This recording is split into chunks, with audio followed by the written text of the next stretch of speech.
Welcome back into college football pregame presented by Subway. This is the current college football playoff field as Sportsline sees it. There's some people at the desk that do not agree with what we're seeing here, but this is the projection. These are the numbers, so we have to agree.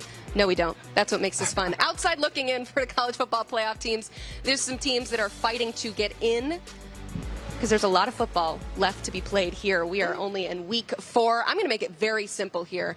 Does this team make the college football playoff? Texas. Nope. Sure don't. And here's what I'm going to tell you guys. We have spent so much time dissecting Arch Manning and what's wrong with him that we're not even looking at the other problems that this Texas offense has. Now, I won't go to the defensive side of the ball because their defense is playing lights out. Now, offensively, what about the fact that they still can't protect? Now, we thought that there wouldn't be as much of an issue for Arch because he was more mobile than Quinn. We've seen that proven to be untrue.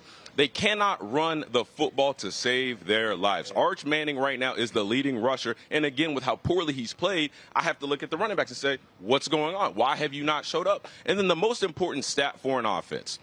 No explosive plays for this Texas offense. They have one explosive run, and when we talk about explosive plays, B-Mac, we talk about plays of 20 that gain 20 yards or more. Yep. One explosive run all season long. That was by Arch Manning, not a running back, and only 4 explosive passes all season long. As an offensive player, we used to go into a game saying we need at least 6 explosive plays today. Not in the first 3 games. So, again, we spent a lot of time talking about Arch Manning and him not playing up to the standard. But, again, we need to identify the fact that this Texas offense has much, much bigger problems outside of Arch Manning not being as good as advertised. B-Mac, how about 0-2 Notre Dame? Do they make the college football playoff? Nope, not happening.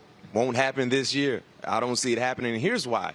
When you look at Notre Dame's schedule, right now, as we see in totality, the only team that's ranked on their schedule the rest of the way is USC currently.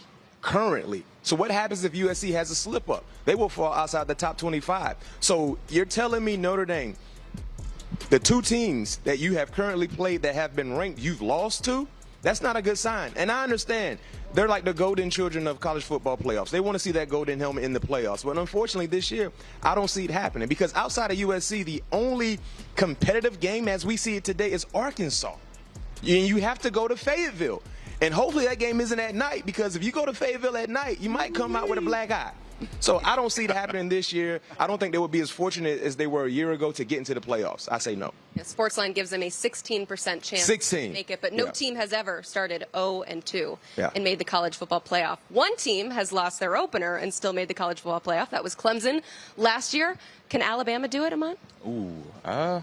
Come on now, you know the right answer. Right now, I say Present no. company? Yeah, no, present company. I know, but I would say Look no. him in the eye and say, I would say no. Come on, now tell me why. Now look me in the eyes and tell me why. Well, right now, they still are, reeling from last year in terms of gameplay.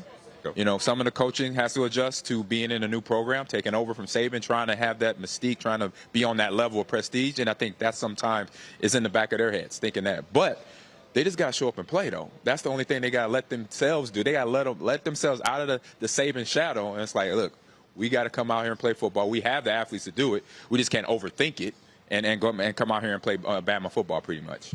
It's an honest man right here, ladies and gentlemen. This is an honest man. Straight to his face the whole time. He looked me right dead in my eyes and told me how it was. I respect it. Love it. Elsewhere in the SEC, this kind of surprised me. The 5th best odds in the country per Sportsline to make the college football playoff is Ole Miss at 61%. Do they do it, Danny? Yes, they do. Our first yes. Yes, thankfully, because I see all these numbers. You know what the numbers can't do? They can't watch film. And Ole Miss, the thing I like about them, I had them before the season making the playoffs as sort of one of those dark horse teams. I thought it was going to be Austin Simmons. They might have stumbled into Trinidad Chambliss as the quarterback that Lane Kiffin develops next. Austin Simmons had 4 interceptions, was struggling a little bit as a first-year starter. Trinidad Chambliss won a national title at Ferris State, and he goes out there and deals against Arkansas, and he's pretty mobile. I think Ole Miss is still a team that's going to make the playoffs. All right, there you have it. Our one yes, Ole Miss, we believe, will make the college football playoff.